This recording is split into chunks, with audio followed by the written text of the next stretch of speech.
Hi guys! Welcome back sa aking YouTube channel. Ngayong araw ay National Unity Day dito sa Russia. Ngayon ay walang pasok. Itong si Sofia, matagal na niya itong naisip na siguro mga a week ago. Naghanap siya ng recipe kung ano yung lulutuin niya for today. May nakita siyang recipe sa YouTube, ang pumpkin cake.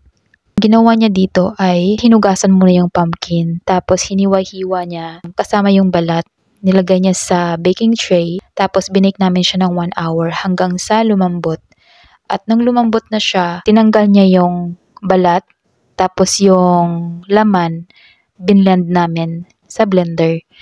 Nagmix siya ng kanyang mga ingredients, flour, sugar, baking powder, vanilla pero yung sugar vanilla lang siya guys. Naglagay din siya ng nutmeg. Siya lang nakakaalam ng ng recipe. Pero ilalagay ko na lang yung recipe dito sa description kung gusto nyong malaman. Yung cream naman, bumili siya ng cream cheese na mayroon siyang cottage cheese.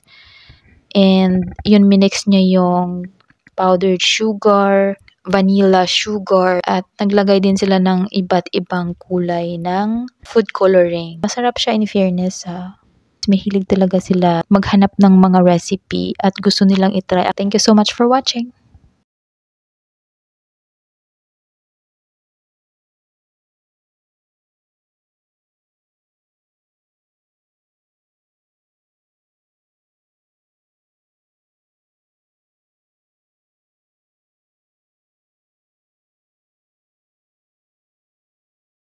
Try natin yung luto ni Sofia na pumpkin cake.